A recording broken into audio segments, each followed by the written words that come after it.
আসসালামু আলাইকুম। সুন্দর দাঁত মানে মন ভুলানো হাসি। আর আমাদের দাঁত যদি তার স্বাভাবিক সৌন্দর্য হারিয়ে ফেলে, হলদেটে হয়ে যায়, দুর্গন্ধ হয়ে যায়, তাহলে কিন্তু হাসতেই ভুলে যাই। আর এর জন্য আজকে আমি আপনাদের সাথে এমন একটা হোম রেমেডি শেয়ার করব, যার সাহায্যে আপনি আপনার হলদেটে দুর্গন্ধযুক্ত দাঁতকে খুব সহজেই চকচকে ঝকঝকে করে নিতে পারবেন, এবং দাঁতের যে সমস্যা আছে, রক্ত পড়ার সমস্যা থাকে অনেকেরই আছে, সেটাও কিন্তু দূর হয়ে যাবে এই রেমেডির সাহায্যে। তো চলুন দেখে নিচ্ছি কীভাবে খুব সহজেই আপনি টিথ হোয়াইটনিং এই হোম রেমেডিটা তৈরি করতে নিতে পারেন, যেটার সাহায্যে আপনার দাঁতকে চকচকে ফর্সা করে নিতে পারবেন। তবে প্রথম যেই উপাদানটা নিয়ে নিব সেটা হচ্ছে সল্ট বা লবণ, যেটা আমরা রান্না বা খাওয়ার কাজে ব্যবহার করে থাকি। এই সল্ট বা লবণ, যেটা কিনা আমাদের যে মাড়ি থেকে রক্ত পড়ে সেটা দূর করতে সাহায্য করে, আর সাথে সাথে আমাদের দাঁতকে কিন্তু চকচকে ঝকঝকে তকতকে করতে খুব দ্রুত সাহায্য করে, দাঁতকে ফর্সা করে, হোয়াইটেনিং করে। তো এরপর আমি যেটা নেব সেটা হচ্ছে লেমন বা লেবু রস। এই লেবু আর এই সল্ট বা লবণ, এই দুটো মিলিয়ে আপনি যদি আপনার দাঁতে ব্যবহার করেন, আপনি কিন্তু খুব সহজে আপনার যে হলদেটে হয়ে গিয়েছে দাঁত, সেটাকে দূর করে নিতে পারবেন এবং দাঁতকে সাদা করে নিতে পারবেন একদম মুক্তোর মতো।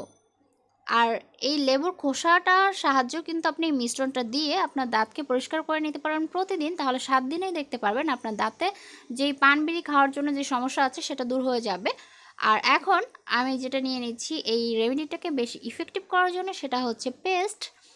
এখানে আপনারা সাদা কালারের পেস্ট নিতে চেষ্টা করবেন, সেটা কোলগেট হতে পারে বা যে কোনো ব্র্যান্ডের আপনি যেটা ব্যবহার করেন। আর এটাকে নিয়ে একটু ভালো করে মিশিয়ে নিচ্ছি।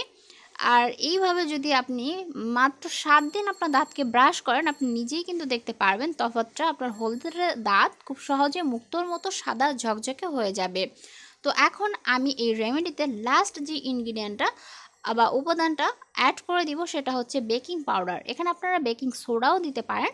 বেকিং পাউডার বা বেকিং সোডা যেটাই ব্যবহার করেন না কেন, দাঁতকে খুব সহজেই হলদে থেকে চকচকে সাদা করতে বা মুক্তোর মতো ঝকঝকে করে তুলতে খুব দ্রুত সাহায্য করে এই উপাদানটা।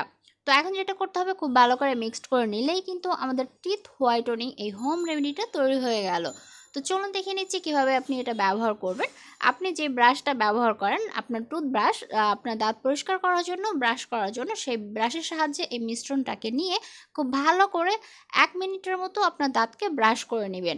আর এইভাবে আপনি যদি প্রতিদিন মাত্র 7 দিন আপনার দাঁতকে ব্রাশ করেন, খুব সহজে আপনি দেখতে পারবেন আপনার হলদেটে দাঁত চকচকে মুক্তোর মতো ফর্সা হয়ে উঠবে। বা দাঁতে যদি রক্ত পড়ার সমস্যা থাকে সেটাও কিন্তু দূর হয়ে যাবে, দাঁতের যে দুর্গন্ধ আছে তাও কিন্তু দূর হয়ে যাবে। আর হলদে দাঁত মুক্তোর মতো চকচকে সাদা করার জন্য এই রেমেডিটা অবশ্যই কিন্তু ট্রাই করবেন। Thanks for watching. আল্লাহ হাফেজ।